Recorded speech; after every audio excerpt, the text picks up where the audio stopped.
मैंने फैसला कर लिया। मैं इस शादी के लिए राजी हूँ। बहुत प्यार करता हूँ तुमसे सलोनी। चाहता हूँ कि अब तुमसे कभी अलग ना होना पड़े। कल तक जो तुम्हारा ड्रीम बॉय था आज अचानक इडियट कैसे हो गया? कहीं ऐसा तो नहीं तूने उसे रिजेक्ट कर दिया या उसने तुझे? Shut up.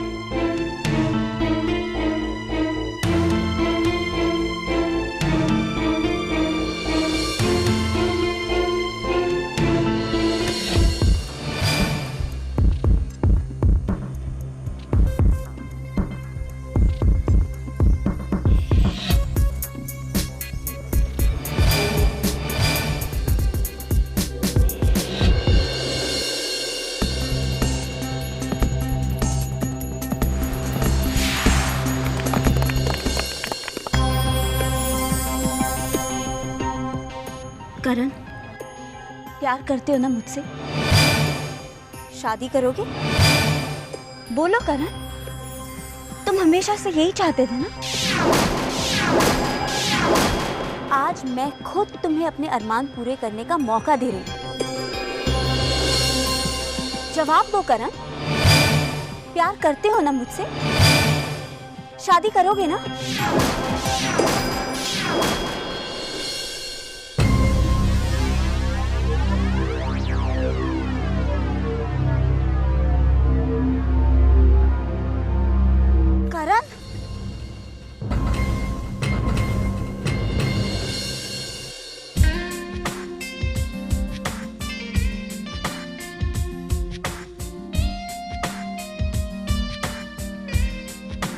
प्रपोज करने का पहला हक लड़कों का होता है,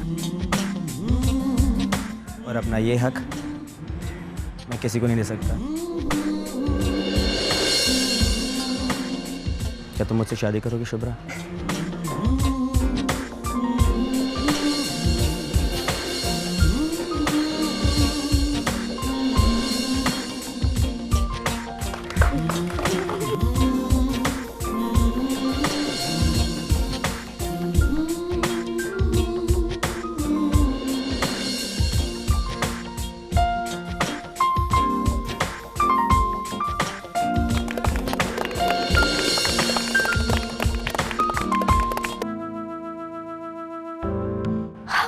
मम्मी, उसने मेरे साथ ऐसा किया ही कैसे?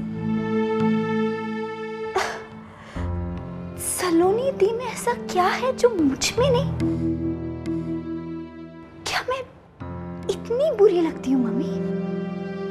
हाँ, बोलो। नहीं बेटा, कौन कहता है तू बुरी? तुझ में कोई बुराई नहीं है। जानती है, जब तू पैदा हुई थी ना, सारा दिन तुझे अपने आंचल में छुपाए घूमती थी कि कहीं मेरी लाडो को किसी की नजर न लग जाए। तू तो मेरी ऐसी बच्ची है जिसके जन्म लेने पे उसकी माँ का सिर घमंड से ऊंचा हो जाता है। तुझ में कोई बुराई नहीं है, कोई कमी नहीं है। शुभ्रा बेटा, रिश्ते ऊपर से जुड़कर आते हैं बेटा। तेरा और नाहर का संगम नहीं लिखा था बेटा। सलोनी अगर ना भी कर देती ना, तो नाहर तेरे लिए नहीं मानने वाला था बेटा। बेटा, हो सकता है ईश्वर ने जानबूझकर ये रिश्ता ना होने दिया हो सकता है तेरे लिए उन्होंने नाहर से कहीं बेहतर रिश्ता ढूंढ के रखा हो बेटा। भूल जा कि कोई नाहर। नहीं मम्मी, मैं नहीं भूल सकती। नाहर ने मेरी इतनी बेइज्जती की है, उसे नीचा दिखाए बिना मुझे चैन नहीं मिलेगा मम्मी। और वैसे भी नाहर इस दुनिया में अकेला थोड़ी ना है। देखना मम्मी, मैं नाहर से कहीं ज्यादा अमीर और नाम वाले के साथ शादी करके रहूंगी।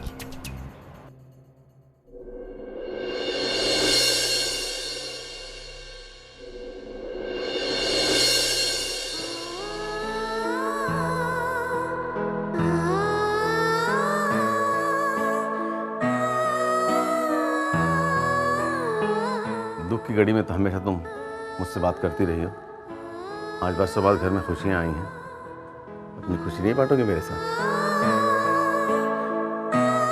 तुमसे नहीं बांटूंगी अपनी खुशियां तो किससे बांटूंगी? मगर मेरी गलती की वजह से तो इस पूरे घर में मातम छा जाने वाला था। छोड़ो पुरानी बातें अंबिका, घाव को जितना करोगे ना दर्द उतना ही बढ़ता जाएगा। अब तो सिर्फ ये सोचो कि जिसकी शादी की फिक्र में तुम जन्म भर घुलती रही वो कितने शानदार घर जा रही है। हाँ, सच कह रहे हो तुम। अरे मुझे भी सब कुछ सपने जैसा दिखाई दे रहा है, और वाकई में ये सपना है तो मैं तो ईश्वर से विनती करूंगी कि मेरी आंख कभी भी ना खुले, कभी भी ना खुले। बस अब तो शादी की तैयारियां शुरू कर दो अंबिका। किसी भी दिन शादी की तारीख निकालने की बात कर सकते हैं वो लोग। बिल्कुल। पता नहीं कैसे सब होगा ठीक ठाक। आप लोगों को उसकी चिंता करने की जरूरत नहीं है। ये जिम्मेदारी आप लोग मुझ पे छोड़ दीजिए। आखिर मेरी ननद की शादी है, मेरा भी तो कुछ हक और फर्ज बनता है। शादी कितनी धूमधाम से होती है, सारा शहर देखता रह जाएगा। शादी की शॉपिंग से लेकर मंडप की सजावट तक सारा काम मैं संभालूंगी। मम्मी जी, पापा जी, मैं जानती हूँ जब से इस घर में आई हूँ ठीक तरह से इस घर से जुड़ नहीं पाई। शायद भगवान ने मुझे एक मौका दिया है अपने आप को प्रूव करने का कि मैं अपने आप को इस घर के सदस्य मानती हूँ कि नहीं। आप लोगों की कितनी इज्जत करती हूँ। क्या हुआ अगर इस घर की एक बेटी जा रही है, मैं उसकी खाली जगह भर के दिखाऊंगी। आप लोग ये मौका मुझे देंगे ना? हाँ।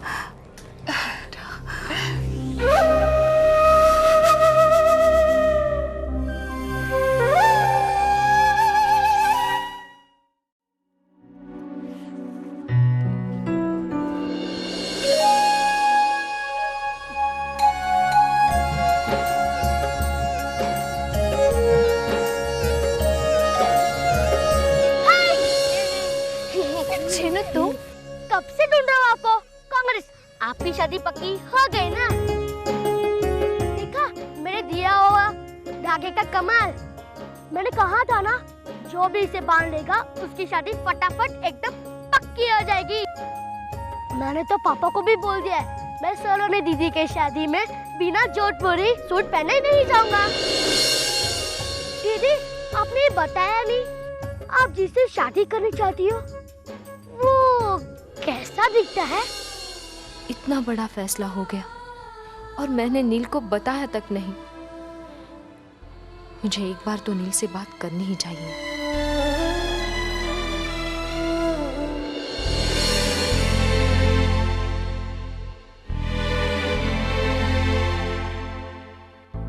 वक्त के साथ जाने कितने मोड़ आते हैं साथ फेरों में।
प्रसाद।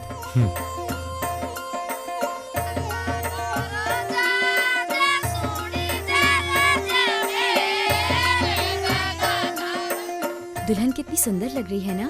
जी, दुल्हन के जोड़े में हर लड़की अच्छी लगती है, मगर आपसे एक बात कहूं, जब आप दुल्हन बनी होंगी ना, तो इससे कई ज्यादा सुंदर लग रही होंगी।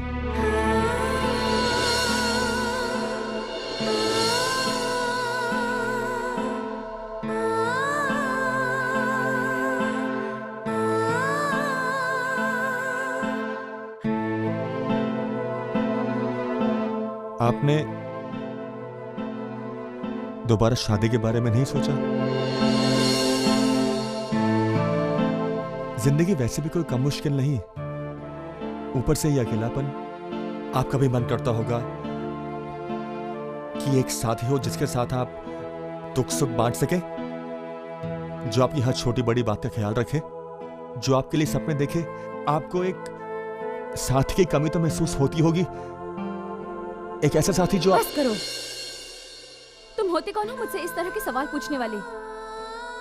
मेरी जिंदगी, मेरे अकेलेपन से तुम्हें क्या लेना देना? अपने काम से काम रखो।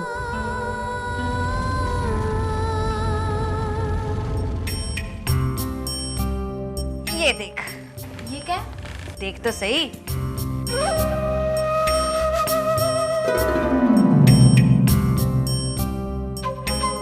बड़ा प्यारा है मनु भाभी। तेरी भाभी ने दिया है। इतना महंगा हार सलोनी के लिए? थारी धऊ ने पहली बार रईसों से पाला पड़ा है देवरानी सा।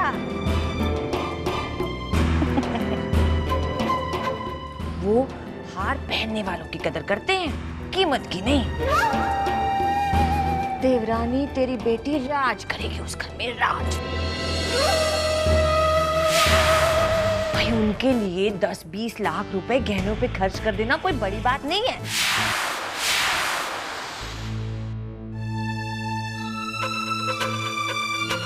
तू नहीं जानती कि आज मुझे कितनी खुशी मिली है। मैंने तो तुझे जन्म देने के अलावा कुछ नहीं दिया लाडो, लेकिन आज तो अपनी किस्मत से देख सब कुछ पा रही है।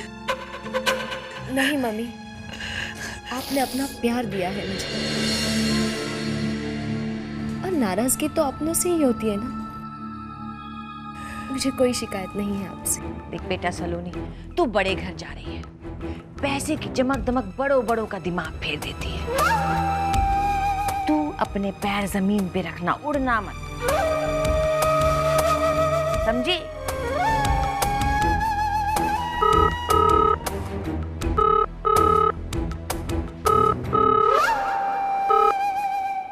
हेलो। हेलो सलोनी, तारा बोल रही हूँ। जी तारा जी, नमस्ते। नमस्ते। एक मिनट, मम्मी को बात करनी है आपसे।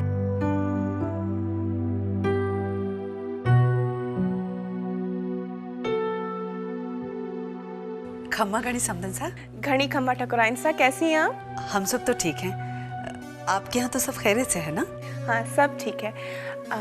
ठकुराइन सा, आपसे कुछ काम था मुझे सलोनी बाई सा की जन्म कुंडली चाहिए थी, गुरुजी को दिखानी है। जन्म कुंडली?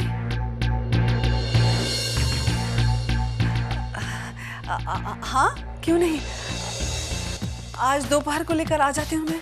अरे ठकुराइन सा, आप क्यों तकलीफ कर रही है, मैं आती हूँ ना।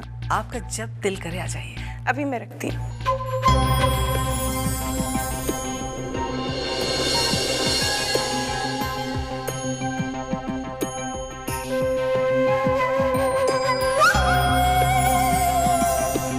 समझ में नहीं आ रहा, सारी बातें तय होने के बाद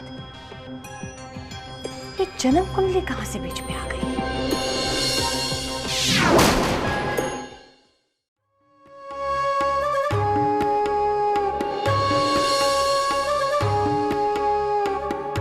वो हार पहनने वालों की कदर करते हैं, कीमत की नहीं। देवरानी तेरी बेटी राज करेगी उस घर में, राज। तुम्हारी हिम्मत कैसे हुई दीदी पे इतना घटिया इल्जाम लगाने की? तुम्हें सवाल नहीं। अब अब बताओ सच क्या है, और याद रख तुम्हारी इस सच्चाई की बुनियाद पे हमारे रिश्ते की नींव रखी। बहुत सब्र कर लिया। मैं जितना चुप रह रही हूँ उतना ही कमजोर समझकर ये लोग मुझे दबाने की कोशिश कर रहे हैं। अब मैं चुप नहीं रहूंगी। मुझे छेड़कर इन लोगों ने अच्छा नहीं किया।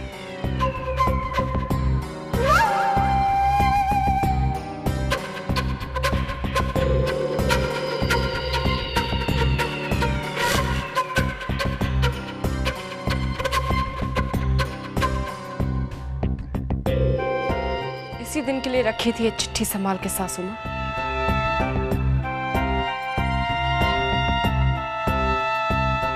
बहुत घमंड है ना आपको अपने दिए हुए संस्कारों का, अपनी इज्जत का।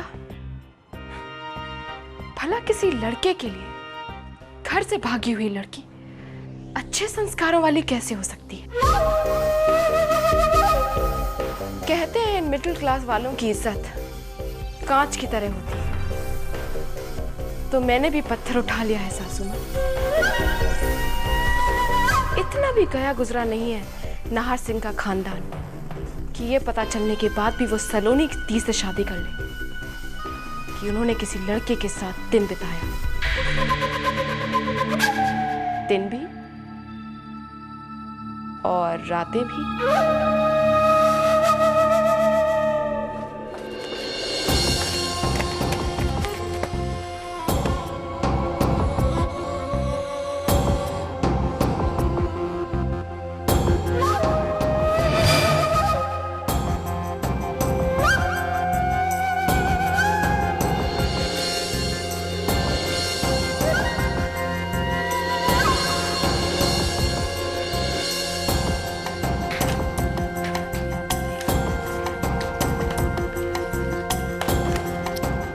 मम्मी जी क्या ढूंढ रही हैं आप? अरे वो सलोनी की कुंडली मैंने पता नहीं कहाँ रख दी, मिल ही नहीं रही है। आजकल मेरी उम्र की वजह से ना याददाश्त को क्या हो गया है पता नहीं। कहीं नहीं गई होगी। आप ऐसा करिए, आप कबर्ड में देखिए, मैं वहां टेबल पे देखती हूँ।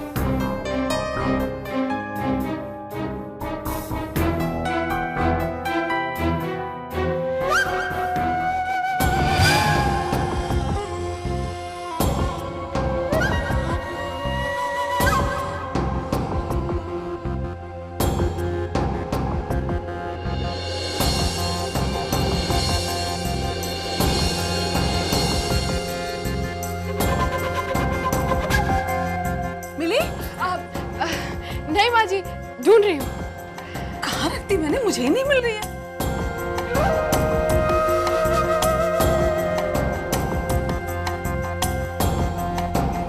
माँ, अम्मा चलिए, तारा जी आ गई। क्या? हाँ। तारा जी आ गई? अरे बेटा सलोनी की कुंडली आप मिल गई मम्मी जी, यही तो रखी थी। ये भगवान मैं कब से ढूंढ रही हूँ। ला दिखा, सलोनी की है ना ये कुंडली? आप मैंने देख लिया मम्मी जी। चलिए, तारा जी वेट कर रही होंगी। चलिए चलिए हाँ, चलिए चलिए। हाँ।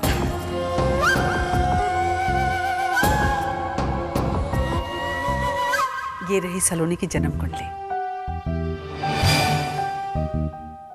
ठाकुराइन साहब, बुरा न माने तो एक बात पूछूं? पूछिए। हमारे आपके बीच में सारी बातें पक्की हो गई थी, तो फिर उसके बाद ये सलोनी की कुंडली? क्या बात है ठाकुरानी साहब, हमारी जुबान पर यकीन नहीं है आपको? नहीं नहीं, ऐसी बात नहीं है ठाकुरानी साहब, हमारे लिए, हमारे देवर के लिए एक अच्छी लड़की मिलना कुंडली मिलने से ज्यादा जरूरी है। आप ये समझ रहे होंगे कि कहीं कुंडली के गुण ना मिले तो हम ये रिश्ता तोड़ ना दें। ये डर आप अपने दिल से निकाल दीजिए। कुंडली मिले ना मिले, नाहर की बारात आप ही के घर आएगी और हम और आप अच्छे रिश्तेदार की तरह गले जरूर मिलेंगे। इसे बड़े बुजुर्गों की खुशी के लिए निभाई गई एक रस्म से ज्यादा ना समझिए।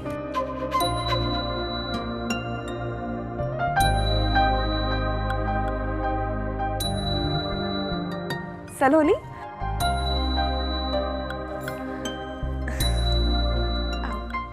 अरे ये क्या कर रही हो? आप बड़ी हैं मुझसे। मैं तो समझ रही थी कि तुम मेरी दोस्त बनकर मेरे घर आ रही हो, और यहाँ तुमने मुझे बूढ़ों की कैटेगरी में डाल दिया। क्या हम कुछ देर बाहर घूम कर आ सकते हैं? हाँ हाँ, क्यों नहीं। सलोनी बेटा चली जा।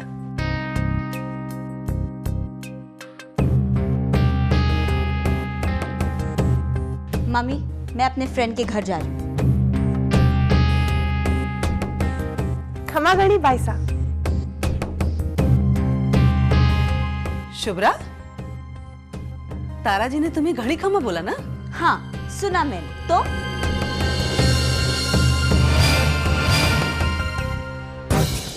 तो मतलब?